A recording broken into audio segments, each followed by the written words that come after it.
Hey there. Today, we're going to tackle one of the biggest challenges for anyone learning English, that constant pressure, that feeling that you have to be absolutely perfect. But what if I told you that's the wrong goal entirely?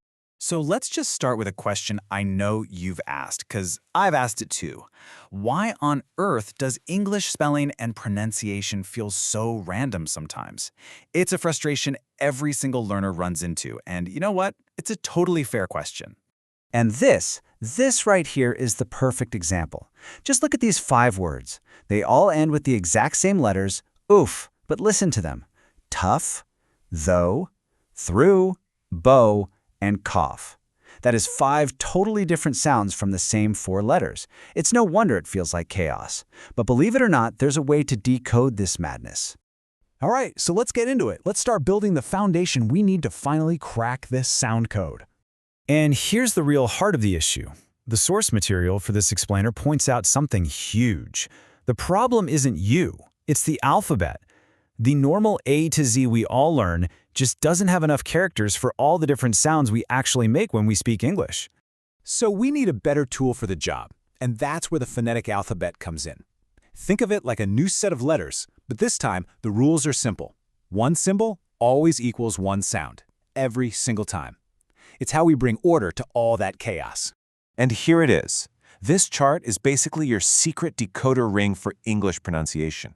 Every sound has its own unique symbol, so when you look up a word in a good dictionary and see these funny-looking characters next to it, that's your guide.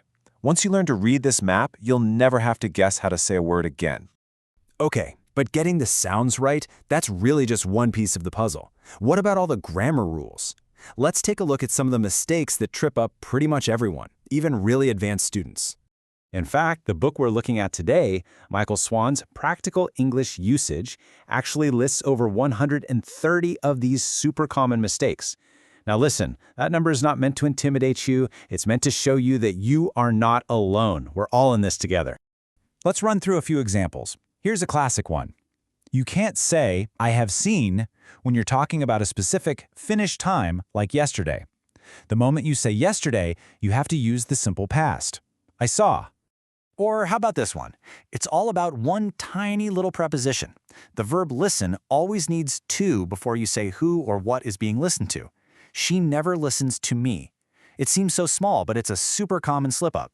And one more for good measure, those tricky if clauses. When you're talking about a future possibility with if, you actually use the simple present tense, not will. So, if I have time, I'll go home. Yeah, these little rules can feel like a total minefield. So, if English is this giant, confusing maze of rules, how do you find your way through it all? Well, luckily for us, there's a guide.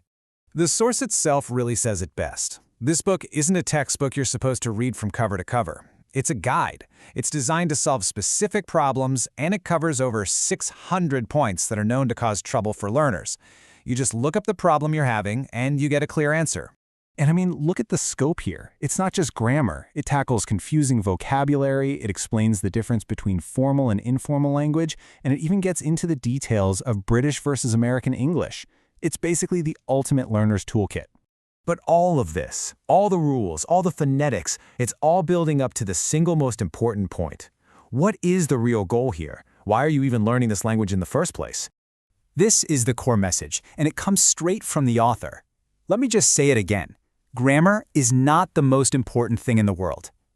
It's a powerful reminder that language is just a tool. And the point of a tool isn't to be perfect, it's to build something. In our case, that's communication. So, this all leads us to a whole new mindset.